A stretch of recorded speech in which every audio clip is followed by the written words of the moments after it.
지난 3일 밤 설교에서 각자 소신대로 하라 하는 그런 내용의 말씀을 드렸습니다. 그런데 그 말에 그냥 소신대로 하라고 그랬으니 이제 자유해도 된다. 그렇게 위로와 또 자유를 느꼈다고 할지라도 그 말의 궁극적인 오늘 말씀의 그 내용은 무엇이었느냐 하면은 그 동기와 목적이 항상 주를 위하여 한 것이 아니다.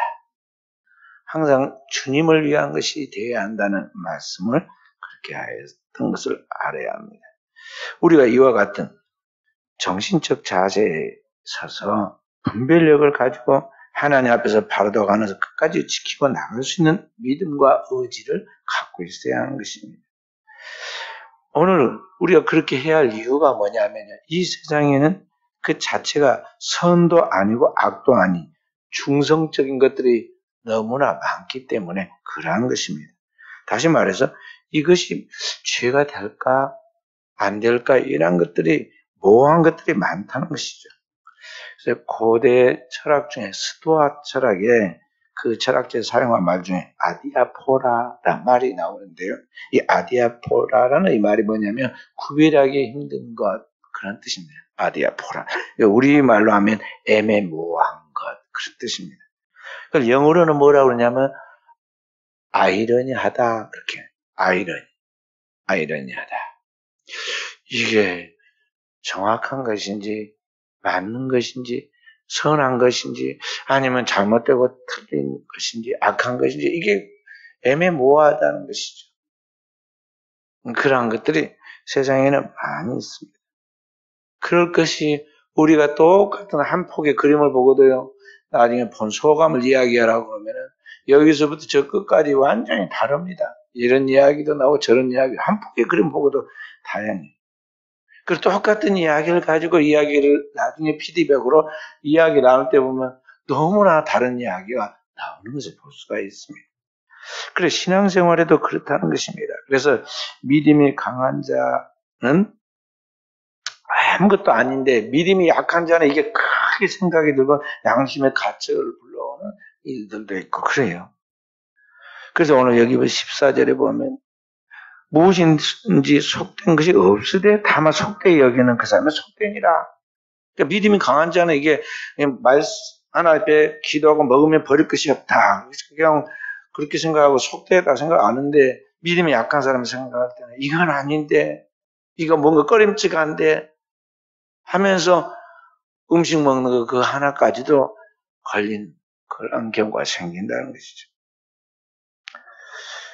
예를 들어서 제가 성지 순례 중에 독일 라인강변에 어느 레스토랑에서 강가에 성같이 지어진 레스토랑이 있었는데 거기서 우리 목사님들과 함께 점심 식사를 했습니다. 그리고 그 라인강변 그쪽에 한쪽 강변에는 포도를 심어가지고 포도나무를 재배해서 쫙 보이는데 바로 그 앞에서 경치가 좋은 그 위에서 점심 식사를 하는데 이제 그 서양의 음식은 되게 고기가 꼭 나오잖아요.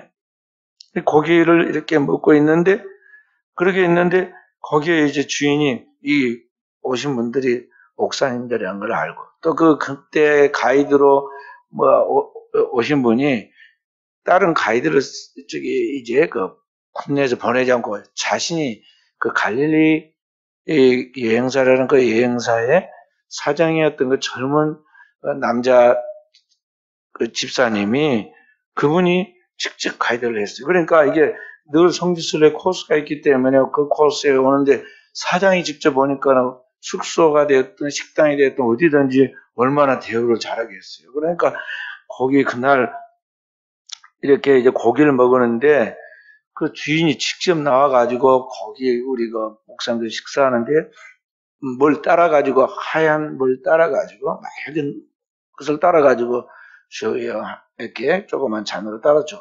그러면서 고기 먹으면서 곁들여 드시라고 그래. 그러면 더 맛있다고. 그리고 그게 뭔고 가만히 보니 그게 뭐냐면 포도주, 백포도주. 그런데 그 부분이 그 말을 안 했으면 맞았을 거예요 목사님들이.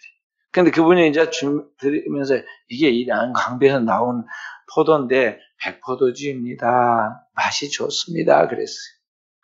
그랬더니 목사님들이 드시려다가 한 명도 이게 안 먹는 거예요.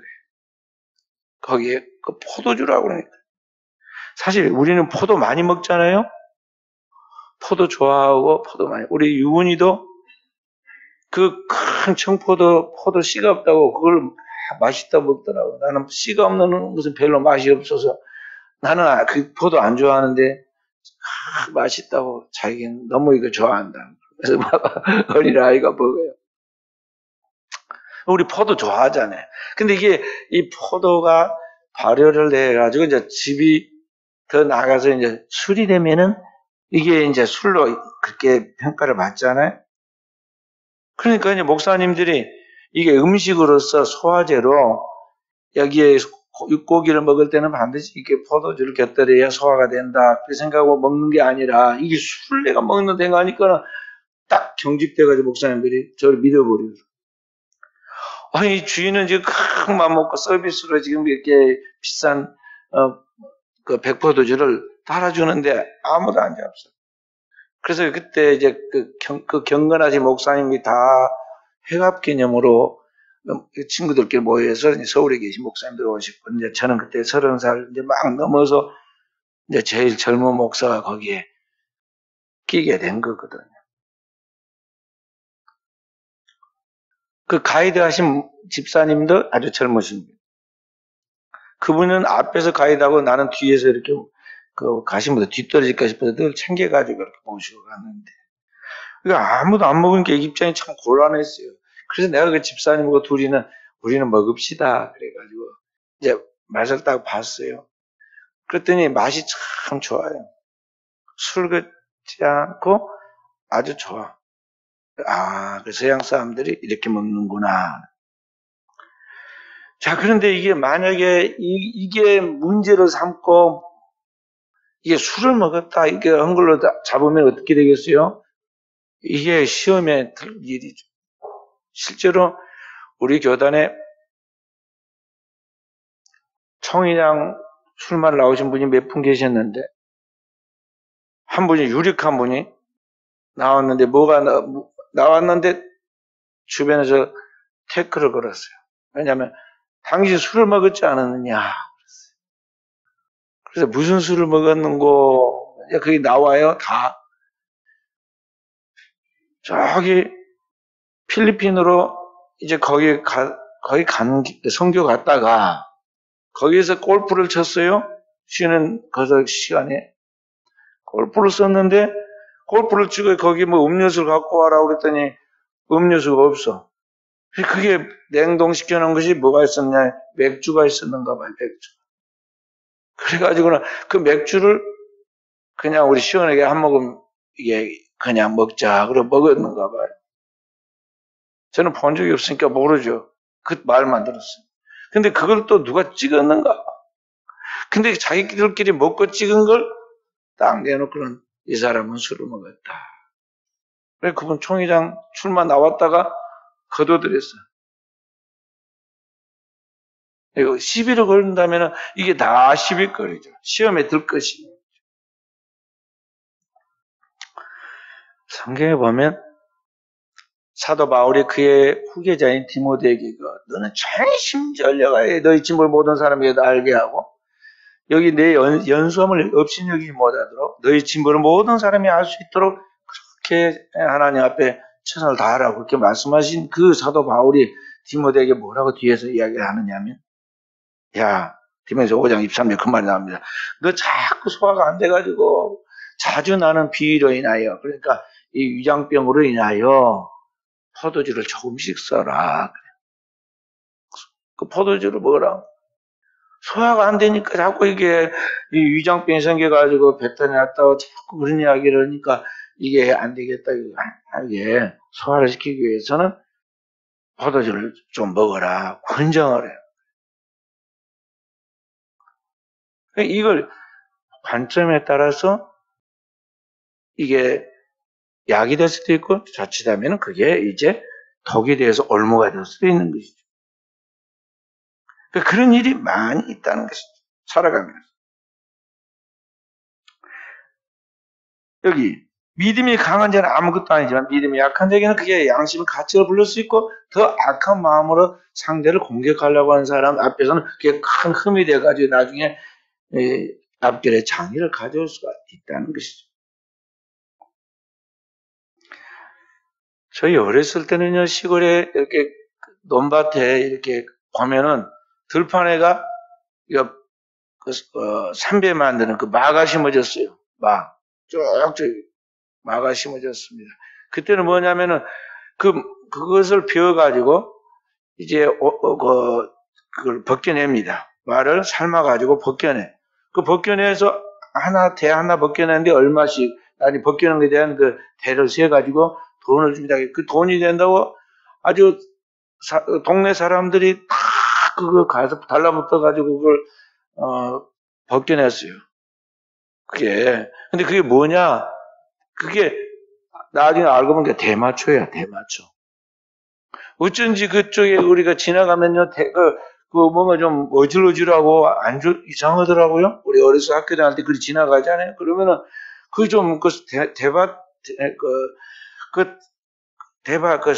삼대밭에 그쪽으로 지나가다 보면 좀 어질어질해요. 그래서 저게 어찌 저런 거, 이제 우리는 어리니까 뭘 모르니까요. 그래서 나중에 알고 보니 그게 대마초다니까요. 그러니까 이게 그냥 마로 생각하고 마로 만든 옷 입으면 얼마나 시원하고 좋잖아요. 고급 옷이에요. 사람 옷이. 그런데 이것을 이제 말려가지고 이게 이제 담배같이 사람들이 그걸 이제 마약으로 사용할 때 이때가 이제 문제가 되는 거 아니겠어요. 이게 본래는 선한 거지만은 추후에 사람들이 이제 바뀌게 된 게 많이 있다는 거예요. 이런 일들이 많이 있는데 이걸 어떻게 할 것이냐 하는 것이죠. 우리나라에 기독교 초창기에 술을 금했습니다. 근데 처음부터 금한 게 아니에요. 우리나라 사람들은 만나면은 항상 인사가 뭐냐면 이제 딱 술상을 받고 와서 앉아서 이렇게 한 잔씩 나누면서 떡도 고기도 먹고 술도 먹고 그러면서 풍류도 즐기고 이야기도 하고 그런 것이 우리나라의 풍류 문화거든요. 그러니까 그건 당연히 우리나라의 문화니까 그렇게 사는데 처음부터 이걸 딱 끊고 그 술이니까 안 된다 그러지는 않았거든요. 우리 교회 설교를 보면 처음에는 다 허용했어요. 우리나라 기독교 역사를 자세히 공부를 해보면 이런 재미있는 이야기가 나옵니다.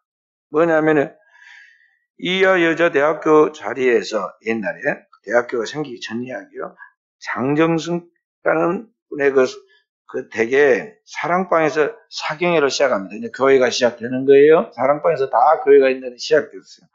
그래서 이 사경회를 1년에 몇 차례씩 했는데 사경회를 하다가 이제 중간에 쉽니다. 우리도 그러잖아요. 오전에 사경하고 점심밥 먹고 오후에 또 옛날에는 오후에도 사경을 했어. 오후에 또 합니다. 그러면 그 쉬는 시간에 뭐 했냐면 하루에 4번 집회를 하는데 4번 새벽부터 시작해서 4번 집회를 해요. 하는데 쉬는 시간에 사람들이 쉬는 시간에 뭘 줬느냐 하면 간식을 뭐냐 술과 담배를 줬어. 술과 담배. 그러니까 쉬는 시간에 그들이 이제 그때 당시에 불공이 막초라고 불렀어요. 불공이. 담배를 보고 아니 불공이 불이 막 이렇게 가서 나온다. 우리가 불공이 막초라고 그랬는데 전부 다 나와가지고 한 잔 먹고 여기 다 이렇게 불공이 막초를 빨고 앉았으니까 왠지 은혜를 받고 나서 좀 분위기가 이상한데 또 이제 이게 오전에 한 잔, 오후에 한 잔 이게 계속 들어가다 보니까 이게 저녁쯤 되면 어찌 됐겠어요? 이제 이게 저녁 집회가 마지막 하이라이트인데 이 마지막 집회가 영 이상해지는 거예요. 은혜가 충만했는데 저녁 때 되면 이제 술 먹고 담배 피우느라 은혜가 다 사라지는 것을 보았어요. 그래서 뭔가 좀 이상하다 그랬어요. 근데 일제시대 때 이 한국 남자들을 문화시키려고 일본 사람들이 일부러 술과 담배와 도박으로 자꾸 젊은이들을 혼을 빼는 거예요. 남자들 특히. 그래서 술과 담배, 우리나라 사람들 도박.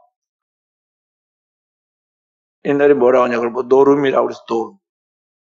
아주 그게 문화야. 문화. 조그만 아이들도 앉으면은 그거는 거 있잖아요. 그 학교 다니는 학생들도 가방에다 갖고 다닙니다. 화투를 가지고 다녀. 근데 그것 때문에 나라가 자꾸 뭔가 틀어지고 그러니까요. 1907년 우리 한국교회가 큰 부흥의 역사가 평양 장정교에서부터 일어나죠. 그리고 회개하였죠. 그 회개하고 그때부터 성령운동이 일어나서 그때 뭘 했냐면 우리 교단 장로의 제 첫 번째 총회가 1907년에 열렸는데 그때 총회 처음에 이제 한국 목사는 7명 뿐이고 선교사만 많이 있었을 때 선교사들과 한국 목사들과 합해가지고 최초의 노예 겸 총회를 연구해. 그러니까 현재 우리 노예보다 훨씬 작은 이제 한 시찰 우리 시찰만은 그런 모임인데 하여간 그 당시에는 최초의 노예 동노예라고 해요. 동노예를 하고 거기에서 총회가 우리 한국의 최초의 이제 장로의 총회가 열렸어요. 그래서 7 신앙 7대 강령을 세웠어요. 그리고 반드시 그것을 암송하고 서약해야 세례를 준다. 그래서 이제 그때부터 이제 장로의 기준을 정한 게 그때부터 이제 술을 못 먹게 했어요. 첫째는 7개가 뭐냐면은 7가지가. 첫째 예배 출석을 철저히 할 것. 예배 성공자가 되라 그 말이죠. 세례받아 세례교인 정도 되면은 모든 공적인 예배, 주일 예배, 밤 예배, 3일밤 예배, 그 다음에 금요 기대, 새벽 기도, 이 공적인 것은 다 지켜라는 거죠. 두 번째가 뭐냐? 성수지. 주일날은 온전히 하나님 앞에 바쳐라. 그걸 잘 지켜라. 세 번째는 부모에게 효도할까? 그렇지 않니 본이 안 돼가지고 이방인보다 못하면 안 된다. 성경에 분명히 10계명이 부모를 공경하라 하지 않았느냐. 그러냐 우리나라의 원래 삼강오륜 중에도 부모에 대해서 이야기를 하지만은 우리 크리스찬들 잘해야 한다. 부모에 대한 효도. 네 번째는 일부 일처제를 지킬까? 지금이야 뻔한 이야기 같지만은요. 그 당시에는 좀 밥술이나 먹고 어디 가서 사람들 가운데서 사람 대우받은 사람은요 전부 다 첩을 몇씩 거느렸어. 그때 당시 하는 말이 뭐냐면 잘난 남자치고 열처녀 열첩 거느린 거 싫어하는 남자 없다고 그렇게 이야기했어. 그래 다 그런 줄 알고 그냥 중첩제도 그러니까 첩을 몇씩 준단 말이죠. 그게 일종의 아까 이야기한 풍류 문화 같이 이렇게 자리 잡았어요. 그래서 저기 관리들도 가면은 평양 가면 평양에 기생이 있고 첩이 있고 또 이쪽으로 발령을 가면 이쪽에가 또 있고 심지어는 그 관에 딸린 관기가 따로 있었어. 그런 시대인데 이건 아니다. 성경을 봐라 하면서 하나님의 말씀에 따라서 이건 올바른 것이 아니다. 그래가지고는 일부 일처제를 됐단 말이에요. 그래서 이제 지금 여러분들이 사람 대우받고 사는지 알아야 돼. 그래 않으면 지금도 저 중동같이 중동은 그러잖아요. 중동의 이슬람교의 그 사람들은요. 그들의 종교 창시자라 불리는 마호메트가 부인을 내쫓다가 난 8명으로 늘려가지고는 8명까지 가능하다. 그렇게 이야기하고 심지어는 그들의 코란이라는 그들의 성경에는 그런 게 있다고 그러죠. 아주 이 땅에서 충성을 하면 나중에 하나님의 나라에 가서 부인을 더 많이 준다고 그런 것도 있다잖아요. 참 어이없는 이야기인데요. 그런 거예요. 그리고 여기 뭣도 모르고 중동에서 온 총각들이 우리나라에 와가지고 자른다고 그래가지고 중동 여자들한테 정동 남자들한테 시집을 가면요. 본국에 가면은 이건 이제 제일 꼴찌에 만난 여자이기 때문에 말이죠. 거기 가서 이제 완전히 종살이를 하게 되는데 나오도 들어가도 못해.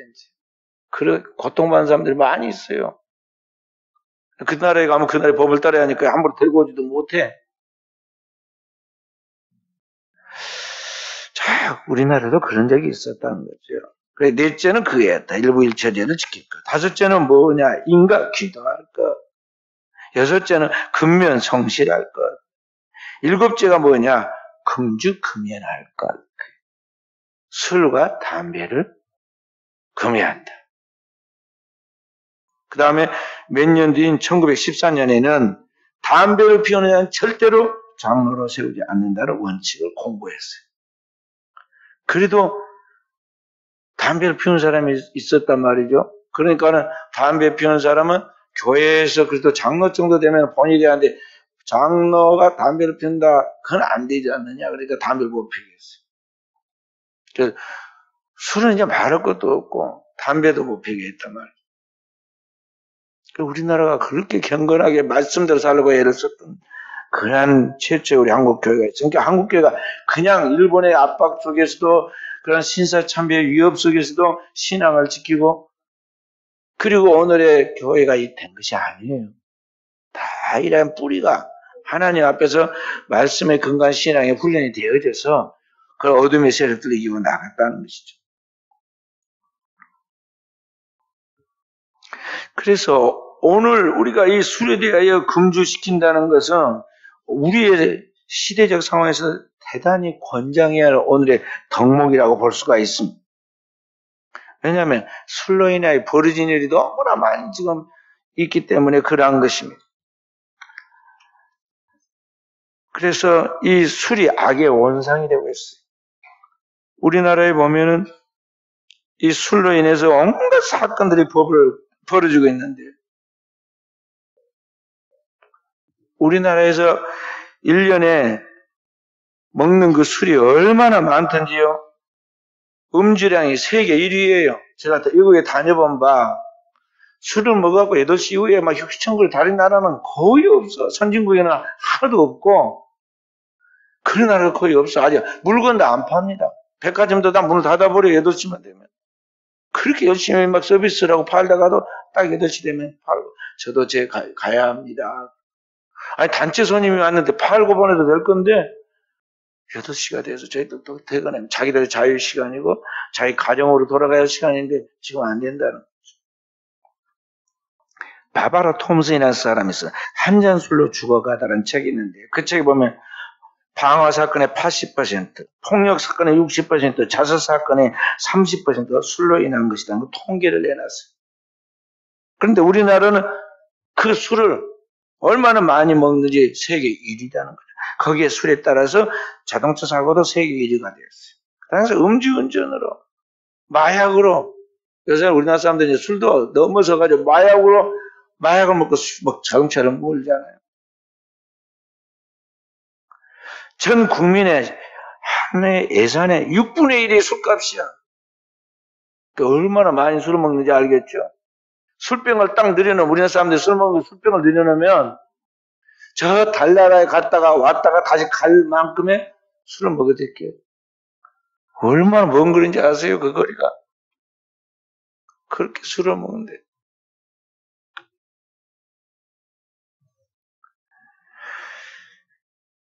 그래서요, 오늘날 이제 여러 가지 건강도 생각하고 여러 가지 사건, 사고도 생각할 때 술을 먹는 게 술을 끊는 것이 무조건 좋다. 그렇게 생각해서 사람들이 이제 술을 안 먹으려고 노력들 하잖아요. 그런데 오늘날 그렇게 술을 먹는 사람들이 오늘 문제를 일으키고 있다는 것이죠. 이건 뉴욕에 플러싱 한인교회라는 교회가 있었는데 어느 날 목사님은 그 교회에 새로 부임해서 갔습니다. 교인이 35명이었는데 교회 2층에 올라가 보니까 이상한 방이 하나 있었어요. 그래서 이게 무슨 방인고 그리고 물어보니까요. 아, 여기서 쉬는 휴게실입니다. 휴게실. 근데 뭐 휴게실 들어가 보니까 냄새가 이상해요. 휴게실에서 뭐 하는 거? 그랬더니 거기서 여기서 담배 피우고 술 먹는 것입니다. 그 담배 피우고 술 먹는 것이요. 그러니까 그 목사님 뭐라고 하고 내려왔냐면 시내산 같군 그랬어요.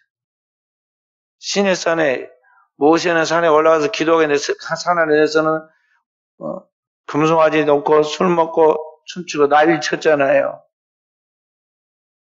그와 같고 그런 이야기죠. 그리고 그 목사님이 결단을 내렸어요. 이 방 폐쇄. 못 들어가게 딱 그랬습니다. 방을 폐쇄해버리고 제대로 이제 신앙생활을 하게 가르치니까 교회가 부흥이 됐어요. 4년 만에 교회가 430명이 됐어요. 35명이 430명. 그러니까 오늘 우리의 일상생활에 가는 그런 가운데 이게 죄가 된지 되지 않은지 막 따질 것이 아니에요.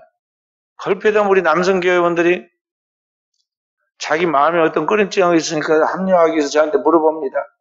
성경에 담배 피우란 말, 피우지 말란 말 없잖아요. 술 먹지 말라는 말 없잖아요. 나보다 성경을 잘 알아. 그러면서 뭐 어디 성경 이런 구절이 있다고 아주 막 대고 이야기를 합니다. 정말 성경은 창세기부터 요한계시까지 줄줄이 침착하게 읽고 그러면 좋겠는데 어디서 거기를 또 따가지고 와가지고 자기 마음의 괴로움과 또는 어떤 합리화를 지금 위안을 받고 싶어서 그러는 거예요. 고린도서 8장 12절 13절에 보면 사도 바울이 그렇게 말합니다. 이같이 너희가 형제에게 죄를 지어 그 약한 양심을 상하게 하는 것이 곧 그리스도에게 죄를 짓는 것이니라. 그러므로 만일 식물이 내 형제에 실족케 하면 나는 영원히 고기를 먹지 아니해 내 형제에 실족하지 않게 하리라. 그랬어요. 그러니까 고기를 먹고 형제가 시험에 든다면 내가 형제를 시험 들지 않게 하기 위해서 고기가 먹고 싶지만은 아주 평생 안 먹겠다는 거죠. 형제의 영혼을 위해서 실족하게 넘어지지 않도록 그렇게 하겠다는 거죠.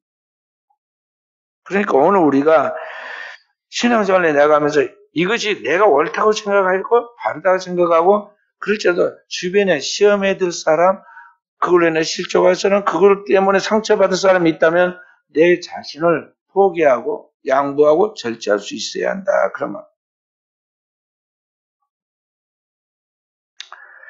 그래서 오늘 우리는 모든 일을 행할 때 오늘 여기 말씀처럼 화평의 일과 서로 덕을 세우는 데 힘쓰라는 것처럼 덕을 세우도록 해야 한다는 것입니다.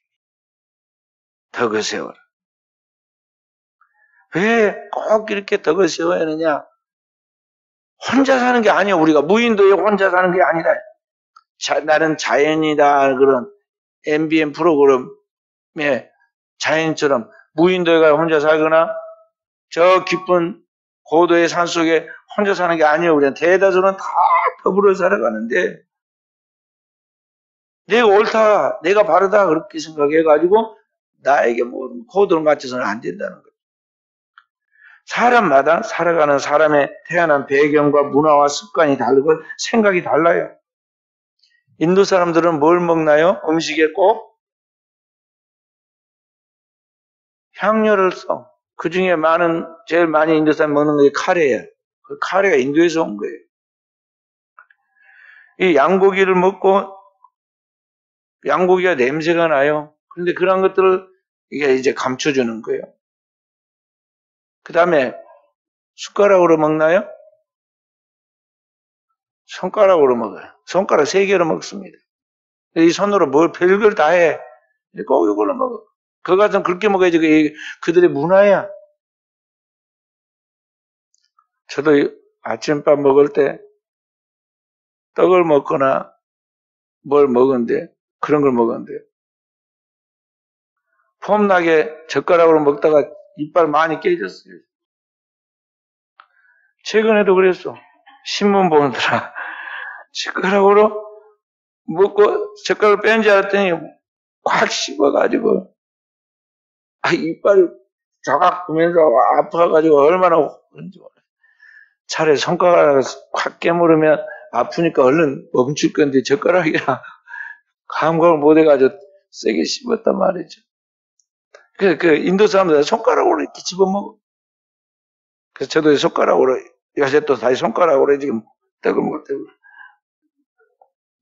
그러니까 다 태어난 배경, 생활 습관 거의 다르고 다 다르다 이 말이죠. 교회에서 그리스도의 몸인 교회에서 우리가 그의 몸된 교회 지체잖아요. 우리가 지체. 그러니까 눈의 역할이 다르고 코의 역할이 다르고 손의 역할이 다르고 다 몸의 기능이 다르단 말이죠. 똑같은 거 거의 없어. 똑같은 손도 왼손 올라갈 때는 오른손은 뒤로 가고 항상 반대로 그러니까 같잖아요. 눈도 똑같이 생긴 것 같지만요. 이게 각각 짝짝이에요. 전부 다. 짝짝이다. 코도 굴고. 내 몸뚱이 하나도 제대로 이게 똑같이 조화가 된 것이 하나로 통일된 게 없는데 사람이 얼마나 다르겠어요. 그 한 엄마 뱃속에서 나온 자녀들도 다 다르고 성경에 보면 야곱의 12아들이 얼마나 싸우고 난리가 납니다. 그런 거예요. 그런데 오늘 교회 안에서 자꾸 나라는 자체로서 내 생각은 이러고 나는 이러고 내가 저렇게 하면서 이게 분란의 요소가 된다는 말이에요. 교회 안에는 내가 있어서는 안 돼. 항상 오늘 13절에 보면은 오늘 여기 본문 13절에 보면 그런데 우리가 그러잖아요. 우리가 let us 우리가 같이 다 함께 그 말이에요. 오늘 우리는 서로 공존하는 관계예요. 교회라는 한 공동체 속에서 공존하는 관계이고 서로 영향권 아래에 있는데 우리는 자꾸 내 생각이 옳다고 생각하고 내 생각에 맞지 않으니 너는 틀렸다고 생각하면서 자꾸 형제에게 상처를 주거나 죄를 짓는 것은 알지라도 오늘 자꾸만 다른 사람에게 태클을 걸거나 그렇게 하는 것은 이게 큰 주님 앞에 죄를 짓는 것이 된다는 말. 그래서 믿음이 약한 형제를 위하여 나는 내 자유를 제재하고 내 자신의 지식을 덮어두고 자기 하고 싶은 것을 절제하는 것. 그게 필요해. 제가 요새 조금 괜히 쓸데없는 신경을 좀 쓴 거 있는데 나도 내일이 바쁜데 좀 그 어려운 분들 보면 마음이 너무 안쓰러워가지고요. 그게 조금 내가 조금 섬겨주려고 그렇게 했는데 항상 결과를 보면요. 상처를 제가 받게 되더라고요. 받게 돼. 우리 목회자 동료들 중에 남편이 좀 빨리 돌아가서 좀 돌 것 같아. 그래가지고 그렇게 해주면 나중에 가서 보면 꼭 상처를 주고. 여사이도 마찬가지. 우리 목사님 중에 한 분이 돌아가셨는데 그 집안에 자녀들이 있어서 저보다 나이가 10살 가까이 많으신 분인데 결혼은 저보다 늦어가지고 늦게 결혼해가지고 자녀가 저희 자녀보다 몇 살이 어려요. 근데 아이를 내어주지 못하고 돌아가셨어. 그럼 늘 그분이 마음이 괴롭고 힘들었겠다. 돌아가시기 전에. 그래서 내가 그 생각을 하고 내가 어디 뭐 중매 설 자리가 있으면 자꾸 눈여겨 봐놨다가 중매를 섰어요. 근데 한쪽은 좋다고 근데 한쪽이 별로 시큰둥해. 천연 총각 문제는 그 인력은 안 되잖아요. 그래서 내가 불러서 양가 둘이를 불러가지고 천연 총각을 불러가지고 둘이 선을 보였습니다. 내가 대충 할까 싶어서 내 목양실에 앉혀놓고 3번 이상 만나보아라. 너희들이 연애해서 만난 게 아니고 처음 만나는 거니까 한 번밖에 모르는 거다. 3번 만나봐라. 그리고 너희들끼리 충분히 교제를 해보고 안 맞다 싶으면 너희끼리 쿨하게 헤어지고 또 다른 새로운 상대를 찾고 소개는 내가 한다 말은 결정은 너희들이 해서 맞춰라. 그러니까 네, 그리고 공손히 이야기 듣고는 갔어요. 근데 2번 만나거나 마지막을 안 만났어. 그러니까 지금 서로 안 맞는 거 아니겠어요? 그런데 한쪽 부모가 마음에 들어가지고요. 부모가 더 서둘러. 이쪽은 조금 시큰둥. 그런데 이 한쪽 서두르는 부모 쪽에서 어찌됐든 정성을 들이는 거야. 그래가지고 나에게 뭘 갖다 주면서 좀 전해주면 좋겠다는 거예요. 그래서 직접 갖다 드리라. 그리고 이야기도 나누시라. 내가 그랬더니 그것도 부담을 가질 거 아닙니까? 그래서 그러니까 좀 대신해달라고 해서 내가 또 이제 안 했습니까? 그랬더니 그게 커뮤니케이션이 안 되는 거예요. 그래서 온다고 그랬다가 안 와. 또 이제 그것 때문에 이제 그 전화 통화를 했는데 이게 저희 집사람하고 통화를 했는데 이것 때문에 조금 불편한 그런 것도 생겼어요. 그래서 내가 알았다. 그래서 오늘 다시 또 내가 이야기를 했습니다. 한쪽에 이걸 받으면은 이걸 마치 허락한 것까지 생각해서 부담을 가지니 이걸 전해줄 수가 없다. 그러니까 가져가시라. 그러면 알겠습니다. 다시는 그런 말 안 할 테니까 그냥 편하게 주의 종 섬기는 것이니까 그냥 받으시라고 그러라. 그걸 절대 안 뵙겠다 그러니까 안 되겠다. 그냥 가져가시라. 그랬어요. 그 음식인데 그런 건데 그랬어요.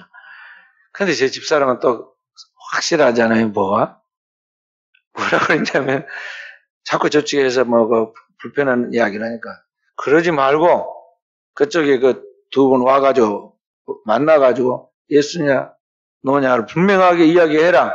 말을 불분명히 하니까 이게 선한 일에 좀 그렇지 않느냐. 그러니까 온다고 그랬다는 거야. 그런데 이제 나는 와서 서로 잘 나가자 그런 것도 아닌데 만나가지고 그게 그런 이야기 불편한 이야기 해서 되겠느냐. 내가 여기는 전화를 한쪽은 할 테니까 여기는 당신이 이제 오지 마라고 그래라. 그렇게 했더니 나는 장로님한테 전화를 했어. 한쪽에 이제 저기 전화를 해서 분명히 의사전달을 했더니 여기는 우리 집사람 문자를 보냈는데 모르고는 문자를 안 보고는 오셨던 거야. 그래서 오셨어. 이제 오해를 하신 거죠. 그래서 지나치게 예민하게 받아들인 거야. 그래서 나 안 봐도 되는데 꼭 나 또 보고 간다고 그랬다고 그래서 내가 이제 만나서 이야기를 했습니다. 내가 그런 거 좋아하는 사람도 아니고 나 잘하는 사람, 중매 서는 사람도 아니고 그러나 내가 당신 집안의 모든 것을 그동안에 늘 부탁하면 다 들어줬기 때문에 또 당연히 남편이 전국을 먼저 가져서 그 마음에 그런 게 어떨까 내 심정으로 생각하고 내가 좀 관심을 갖고 기도를 하는 중에 그렇게 소개를 했던 것인데 그게 불편하게 되어서 그래서 내가 오늘 이렇게 이야기를 했으니 이제 걱정하지 마라. 그러게 이제 했어요. 그리고 받아들이고 그 다음에 요거 짐은 가져가거라. 만약 돌려주면 얼마나 그분도 상처받겠느냐. 가져가시고 그냥 감사하다고 전화 한 통 해라. 서로 얼굴 모르는 사람도 아니고 봤으니까 그렇게 이제 우리 집사람이 이야기했고 보냈어요. 그러니까 오늘 우리가 무슨 세상을 살아가다 보면요 정확히 탁탁탁 칼로 떨어지듯이 뭐가 떨어지던가요? 그게 다 그렇게 되는 게 아니야. 어떤 것은 우연같이 자연스럽게 잘 되는 것도 있고 어떤 것은 그렇지 않은 것도 있고 이게 선인지 악인지 분명한 것도 있고 그렇지 않은 것도 있단 말이에요. 그런데 오늘 우리는 이런 것들에 대해서 너무 나를 절대화하고 내가 하는 것이 최선인 줄 알고 말하고 행동하다가 결국에는 형제에게 상처를 줄 수가 있다. 이런 말이죠. 상처를 줄 수가 있어. 그래서 제가 이제 그랬습니다. 내가 젊었을 때부터 저희 집안의 일부터 시작해 제가 막내인데 남자 중에서는 막내인데 내가 늘 집안에 제일 책임져야 할 사람인 것 같이 큰형님 문제부터 시작해서 내가 맨날 짊어지고 결과는 내가 욕은 다 얻어먹고 상처는 받고 또 이 다른 사람들 다 지나가고 그냥 그런가 보다 그런데 말이죠. 꼭 내가 성경에 고아와 가부를 불쌍히라고 그랬잖아요. 갇힌 자를 돌아보라. 꼭 그런 일을 갖다가 좀 마음을 기울이고 마음이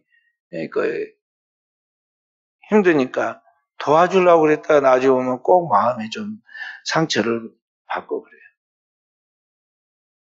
그렇기 때문에 오늘 우리 인생의 삶이란 그렇다 이 말이에요. 그러는 거예요. 이 공동체 속에서 살아간다고 하면 이런 일이 꼭 벌어지고 있는 것을 우리가 알아야 한다는 것입니다. 그래서 오늘 우리 기독교의 우리가 신앙생활, 그리스도인의 인간관계를 우리가 생각해 갈 때 인간의 삶에 대하여 몇 가지를 생각해 보아야 합니다. 첫째는 내가 살아가는 데 있어서 내가 살기 위해서 상대방을 수단화해서는 안 된다. 많은 사람들이요, 자기 이익을 추구하고, 이익된다고 생각하면 막 물불을 안 가리고 접근을 하고, 수단을 부리고, 그렇게 하다가, 이익이 조금이라도 손해가 나겠다 싶으면요, 막 예의고, 체면이고, 다 무시하고, 상처를 주기까지. 유대인 철학자인 마틴 부버라는 사람이 쓴 I and It라는 책이 유명한 책이 있는데요. it라는 것은 물건을 말하는 거죠. 그런데 사람을 대할 때 이 오늘날의 사회는 물건처럼 대한다는 거죠. 돈 벌기 위한 수단, 명예를 위한 수단, 상대방을 수단해서 내가 살아가는 그런 식으로 사람들을 대하는 시대 속에 살아가고 있다는 거죠. 그렇게 살아가면 정말 그리스도인다움이냐? 성숙한 사람이냐 하는 것입니다. 그런데 많은 사람이 그래서 하니까 그런 줄 알아요. 그냥 뻔뻔하게 그냥 그렇게 하면서 양심의 가책도 아니고 우리는 막 살아갑니다. 그렇게 하면 안 된다는 거죠. 그래서 두 번째 인간관계예요. 뭐냐? I and you. 나와 너의 관계. 여기 you는 당신, 인격, 인간을 말하는 거죠. 그러니까 오늘 사람을 대할 때 한 사람의 인간 대 인간으로서, 인격 대 인격으로서 그렇게 우리가 소중하게 대해야 한다는 거죠. 피부색이 다르고 지위도 다르고 돈도 명예도 다 다르지만은 그 사람을 대할 때 우리는 아주 소중하게 그 사람을 주님이 말씀하신 천하보다 귀하게 여기고 한 영혼을 그렇게 가치 있게 대하라는 것. 그게 필요한 것.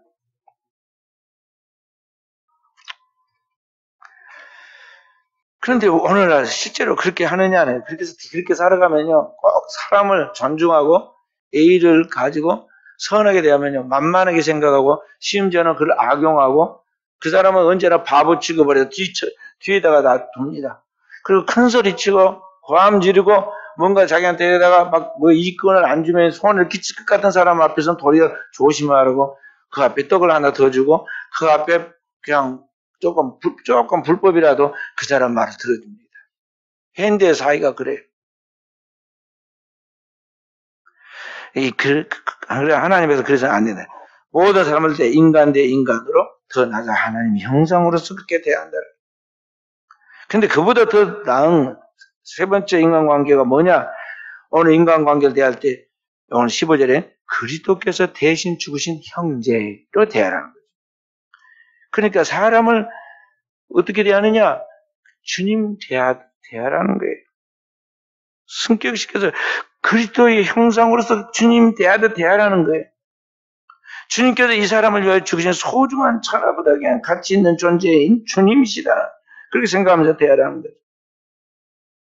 그러면은 함부로 안 하는 거죠.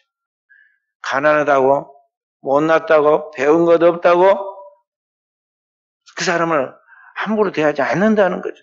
근데 오늘날 이 사회는 조금 외모만 나와도 이제 그 사람의 대우가 다르고 학력이 나와도 대우가 다르고 다 달라요. 사회적 지위가 다르고 똑같이 대하는데 그렇게 대하지 않아요. 우리 교회 계통도 마찬가지입니다. 교회에서 우리 목회자끼리 만나도 말이죠. 완전히 대우가 달라요. 달라.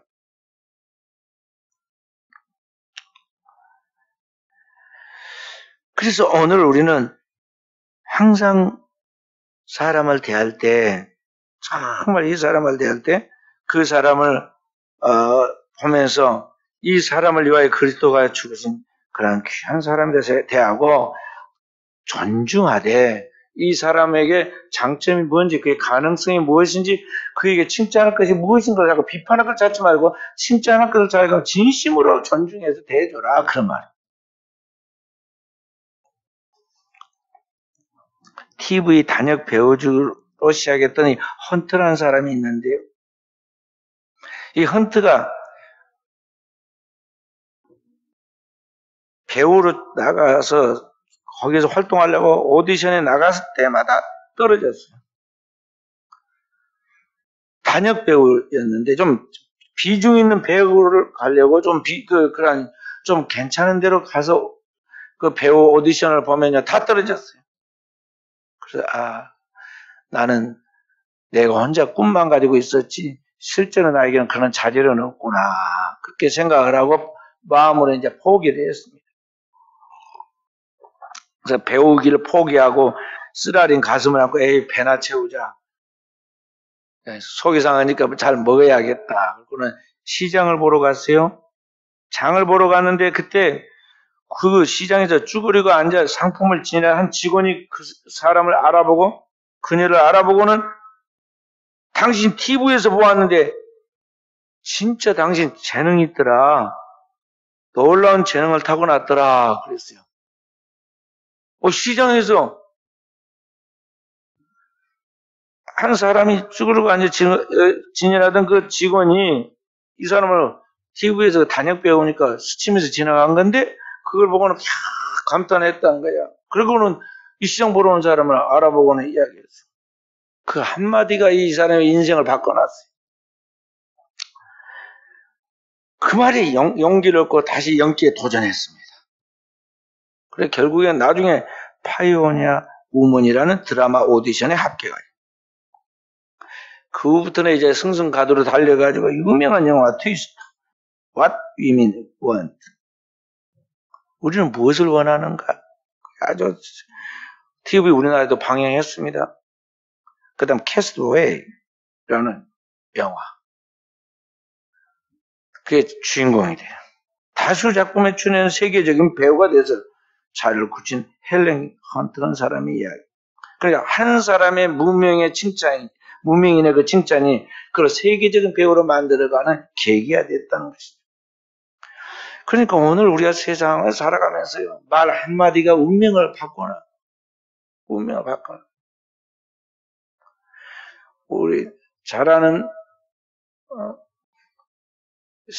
우리나라의 아주 악랄한 살인자, 또 탈옥하는 그 탈옥수 신창원 이야기, 우리 순천에서 잡힌 사람 이야기, 처음부터 얘기 들어보면 뭐냐면 학교 다닐 때 담임선생님이 너는 쓸모없는 놈이다. 그 한마디가 그 인생을 완전히 마음에 악마가 들어가 버렸다는 그 순간. 그래가지고 그때부터 자기 인생이 꼬이기 시작했다.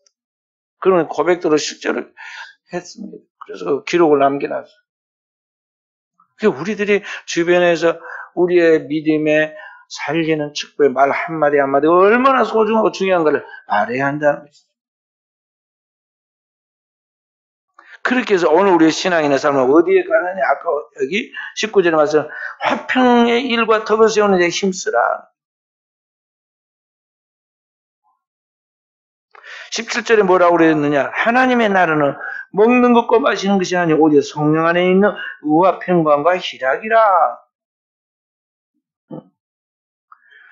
그렇게 하나님의 나라의 의와 평강과 희락을 이루어가도록 하나님 나라의 상태를 이루어가는 그 비결이 뭐냐면 오늘 우리 그리스도인의 이러한 덕 있는 생활을 통해서 그 과정으로 나아간다는 것이죠.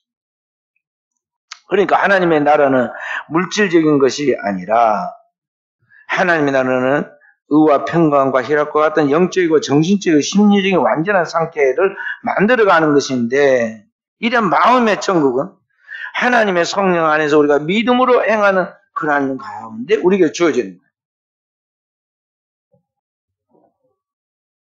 거예요. 그런 상태로 만들어가는 과정이 오늘 우리가 성도가 이 땅에서 살아가면서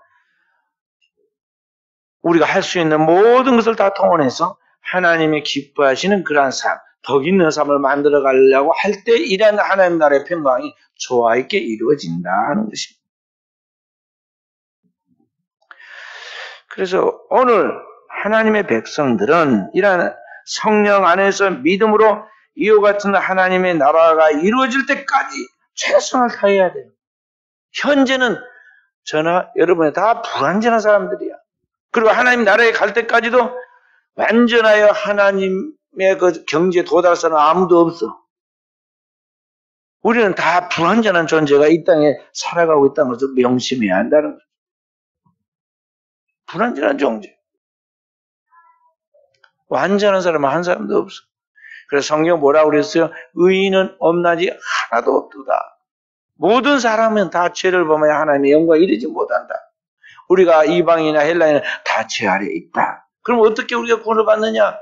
다 죄를 범해 하나님의 영광을 이룰 수 없는 그때 그리스도 예수께서 오시고 하나님의 속죄 어린 양에 대해서 우리 죄를 담당하시고 우리를 영원한 속죄를 통해서 하나님 앞에 나아가도록 은총을 주셨으므로 그를 믿는 믿음으로 나아갈 때 우리 안에 하나님의 의가 형성되고 그 하나님의 의를 가지고 믿음으로 나아가는데 문제는 그런 가운데서 이 사람은 이때 저런 사람은 저러한 때 실수하고 넘어지게 되고 또 장점과 약점이 있긴 마련인데 그 부족과가 그건 불우한 모습들을 보일 때 이 세상은 판단하고 비판하고 정죄하고 그 사람을 죽이려고 하지만 하나님 백성들은 그 사람을 살리려고 기도하고 그 사람을 긍휼히 여기고 그 사람을 사랑해서 주님 앞에 계속 섬겨줘.